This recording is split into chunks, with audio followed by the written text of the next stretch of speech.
Well, good morning. Today I answer your questions before I head off to the Craig Bowler Jack. City of Sandy Golf Tournament. Anything about the NBA, the draft, the rest. We'll see what you want to know. I'll do the best I can to answer. Good morning. It is tip-off on this Friday. Pow. Hope you're well. Hope you're listening however it might be. Maybe you've started to enjoy the weekend already. Maybe it's an early morning. Whatever it might be, thank you very much. Little shortened today. I've got to head over to Craig's golf tournament. He does such a great job with this City of Sandy as well. And so nice to be invited to be a part of supporting Craig, who is obviously a staple of our community. Just a quick thought on last night's playoffs. It's stunning. You know, it's interesting. Miami was trying to win a championship by being 11th defensively, which is not good enough. And it would be the only team that was not a top 10 defensive team. We kind of thought they could just turn it on whenever they needed to. Doesn't seem as though that's the case. But more, the Spurs are just awesome. And what jumps out to me is, again, what I said after game two is when my viewpoint changed on this series was when suddenly it became clear to me that even when Miami played defense well and did things, San Antonio still was able to score. And to me, that was the game changer of where things sat in this series. All right, today's is all about answering your questions. There were a bunch left over from yesterday. I asked you to submit them at hashtag Locke Tipoff, so it will not be the regular style where you can kind of go find them over on the side as we have in some other days. So let me see if I can quickly go. I'm trying to do this and find yesterday's unanswered questions first, and I'm going to fly through these as quickly as I can.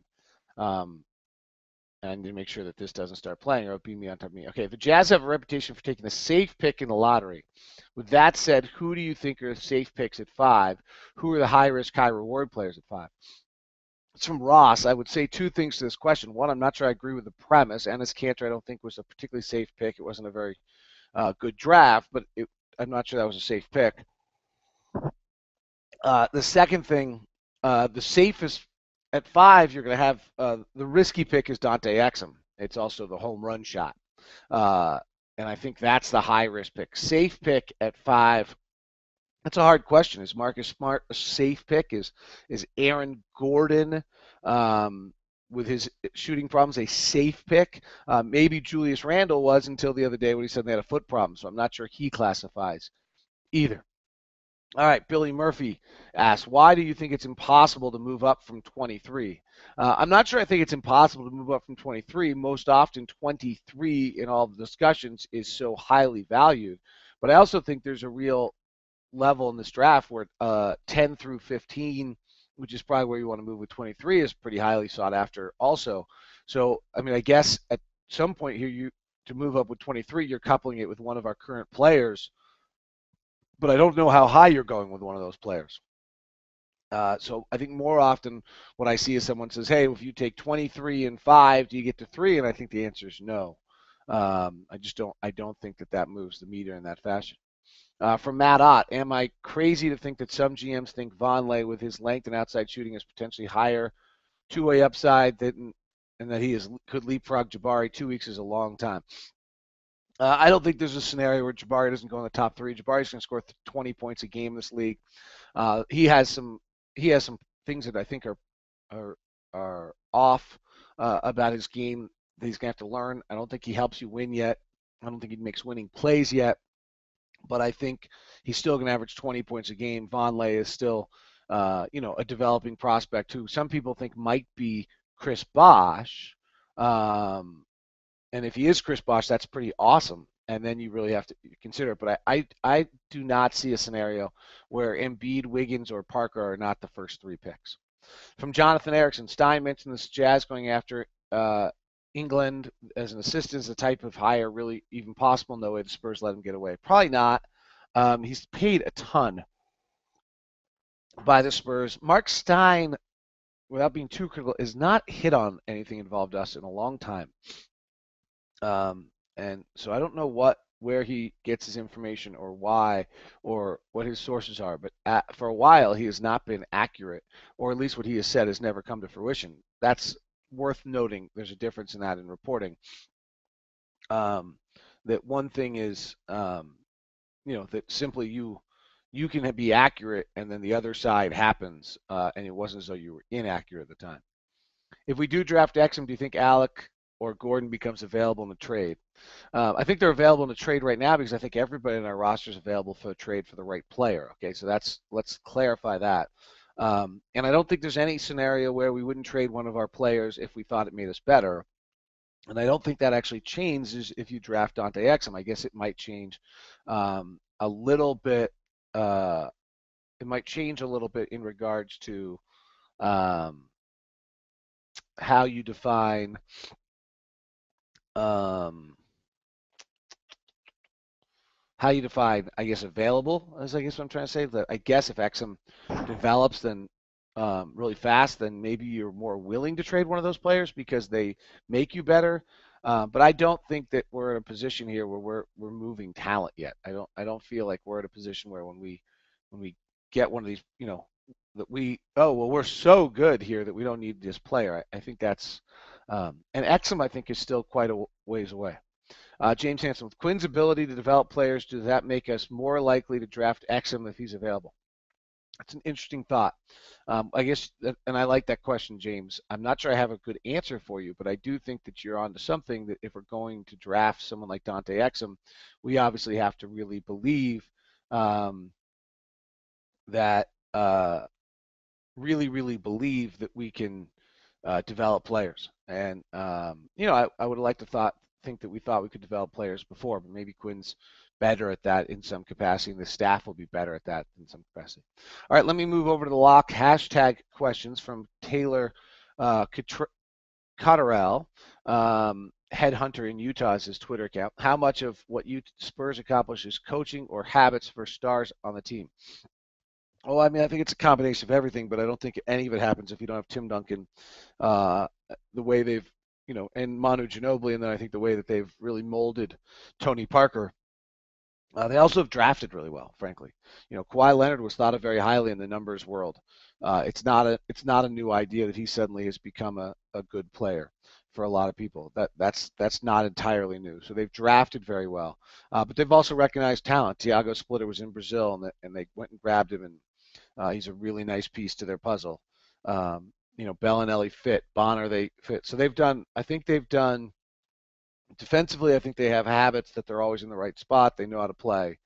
Um, then they've recognized talent and skills, and maybe they've valued the right type of talent and the ball moving skills and some of those things for their team.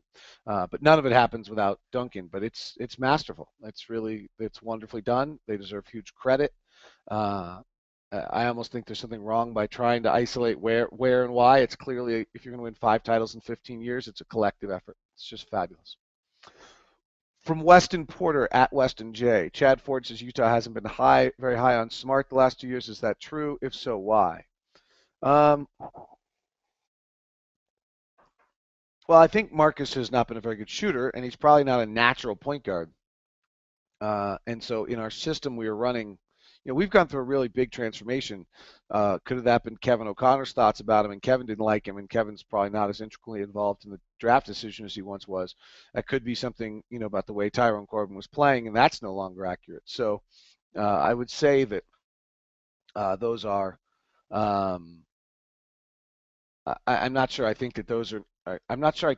When I hear something about our last 2 years, I'm not sure whether that's totally relevant again. But the reason you wouldn't like Smart is he was somewhat reckless.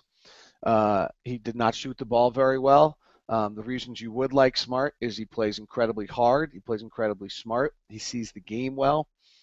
Defensively, he's in the right spots. He makes an effort on both sides of the ball in every possession. And he can attack the 10. And we don't have anybody who can attack the 10. So that'll be part of their decision-making process. Smart is still part of the Jazz equation. Let's go to Rick at Rick Blackham. I would give Cantor, Exum, and 5 and next year's number 1 to Milwaukee for Embiid. I think he is a franchise changer and worth it. Would it work? Okay, so you're trading Um, well, you probably got to do it to Cleveland, not Milwaukee, I would think, unless Cleveland's going to take someone else. So Cantor, 5, and next year's number 1, unprotected? Probably. Next year's number 1, unprotected, probably does move you. We might be the worst team in the league next year. I mean, not saying we are going to be, but we might be. Why wouldn't we possibly be? We only won 25 games last year. It's a lot. So yeah, that would probably work. I mean, whew. But if you believe he's Akeem Olajuwon, it's worth it. You're absolutely right. Ryan Rowland, at Ryliner. I hear Dennis Lindsay talk about having to be convinced to add 3 young players in the draft. Does it likely mean a draft and stash at 23? Yeah, or yes, I think there's a high possibility of that, or I think there could be an effort to try to compile 2 of them and move up if you can. I'm not sure how much value you can get off that. I think they'll be out of 23. I think that there's the 3rd pick could be a Europe. Excuse me. Yawn first thing in the morning. It is 6. Could be a 3rd pick could be a stash, but yes, I think there's a high possibility that I don't think we're married to these draft picks. I think is a fair way to say it. Number 5, I think we're probably pretty close to married to, but you never know. You could also trade 23 for a veteran, trade 5 for a veteran, and accelerate the process. No question. Oh, thank you, Dustin. Appreciate it. Trevor Cooley, David, any chance we see Earl Watson as an assistant of the Jazz? I don't think so. I mean, I think but maybe if he really wants to coach. I think he'll end up as an assistant to Steve Lavin at St. John's. Taylor Cottrell, who are the best analytics-based players in this draft? That's a Kevin Pelton podcast if he's willing to reveal it coming up. So I don't know the answer to that. I know there's some surprising guys that hover around 23 you wouldn't expect. How are Jabari and Wiggins different than Marvin Williams, Derek Williams, Michael Kidd-Gilchrist, projected All-Stars wings at number 2 pick? Well, so Jabari's really going to be able to score in our league, and Wiggins is really an unbelievable elite athlete. Marv really was neither coming out. Derek Williams, I saw the problems with immediately. And Wiggins is a clearly defined 3. He doesn't have this 4-3-4 problem. Michael Kidd-Gilchrist came out as a high energy, drafty, defensive player with absolutely no shot. Evan Turner, very kind of similar to that. And I'm not sure that I see that problem. I don't see the comp actually. Jabari's got a little bit of a problem of position, and I think he's got a body weight issue that could be really significant. So that could be, I guess, where we look back and put him in that group. Wiggins is just such an elite athlete and plays with such a prance that I don't see it. Marv, I mean, there was big questions when Marv got drafted. He hadn't started in North Carolina. Derek, I didn't like coming out. I don't think he plays hard. I don't think he's an elite athlete. He's a 2-foot jumper, not a 1-foot jumper. Though I don't think Jabari's an elite athlete either. Michael Kidd-Gilchrist, give him some time, but he was just known as a defensive presence. And Evan Turner. I actually think the Evan Turner, Michael Kidd-Gilchrist falls under the Marcus Smart category a little bit. Where you very versatile, do a lot of things. No, he can't shoot, and then he really can't shoot, and then it's really a problem. Is where I see that one. Evan Turner and Michael Kidd-Gilchrist are shooting issues. Marvin Williams and Derek Williams are positional issues with non-elite athleticism. Jabari, I guess, falls into that category. Wiggins, I'm not worried about. Let's say having a high motor is a necessity. Why Jazz players would need to cut ties with, and what free agents would we covet? I don't know on free agents. I apologize. I'm not well versed on that. I would say Canner and Favors need to increase their motor, and Hayward needs to increase his on-court body language presence from last year. I'd actually say everybody has to increase their motor a little bit. But the big guys really have got to run the floor better in transition defense they did last year. Instead of drafting a backup point guard at 23 or in the second round, why don't you, the Jazz, bring over Neto to back up Burke? From Johnny Notter. I don't know if we will draft a backup point guard at 23. That's the whole problem, is having 2 point guards as young as that would be difficult for us. The Neto is probably developing fine in Europe. That's a good league. And the second thing is that Neto and Trey are both very similarly sized and both similarly small. And so I think it's hard for the Jazz to have both of those guys out there at the same, as their point guards, both being undersized. Now it's interesting if you draft Marcus Smart and eventually move Trey, then Neto I think becomes a viable backup because the size difference. Then he can play a different style. But right now, Trey's undersized and Neto's undersized. They don't complement each other very well. I think is part of that issue. And Neto did not have a great year. I mean, he didn't like explode in some fashion. And if frankly, he's a pretty good trade piece if he continues to progress and get better in Spain to consider in some fashion there. I've only got 5 more minutes. I got to go get to Bowler's thing. With Quinn from Jason Walker, with Quinn coming from an Atlanta offense that turned Millsap into three-point shooters, plan on doing the same with Canner. I would suspect Canner shoots nearly 100 threes next year. Corby Johnson at Corbzilla21. If Aaron Gordon corrects his shot, could he be the best player in this draft? Possibly. He's got everything else. Now, one scout pointed out to me the reason these guys have everything else is because they can't shoot. But if Aaron Gordon becomes a viable, corrects and becomes good shooting, yes. But he's going to be, if he can kind of hit 35, 36% from three and then become, something better than 25% mid-range shooter, then he's really fabulous because he's got everything else. Yes, he could be great. If he puts on 15 pounds, he becomes Blake Griffin too. So he's got huge possibilities. D. Rock Wilson 21, Derek Wilson. If Jazz are trying to implement Spurs style offense, who are the shooters and lockdown defenders? We have no Leonard and Green. No, but Hayward's a ball mover and a pretty nice player in that sense. Alec Burks becomes a nice penetrator and probably can defend. Trey's got to find a little mid-range game, but we lack good outside shooting, certainly. We don't have one true shooter who every time they let the ball go, you think it's going to go in. Now, better floor spacing, better area to take your shots could help you become better shooters. From J.B. Mick Murray, how does the increased salary cap impact the 3-year 40 or 4-year 45 discussion for Hayward? Hayward's going to get a lot of money, and we're going to match. Particularly because the cap's going up and particularly because the cap may just explode in 2 years with the new TV deal. So that suddenly if he gets $14 million right now, which is outrageous, and it's not as outrageous or as terrible in 2 years. The only scenario, I guess, where you suddenly have to balk is the max, I think, is 15.7 and has to increase at 12% every year. I think right there you might balk a little bit and say, woo, maybe not. If someone else is willing to do it, you may have to let that go.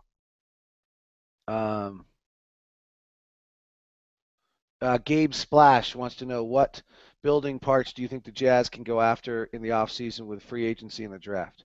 I think you're looking for 3 veterans to complement the young players, however it is they might be, and they're not moving the win meter dramatically. I think the win meter still could be low this next season.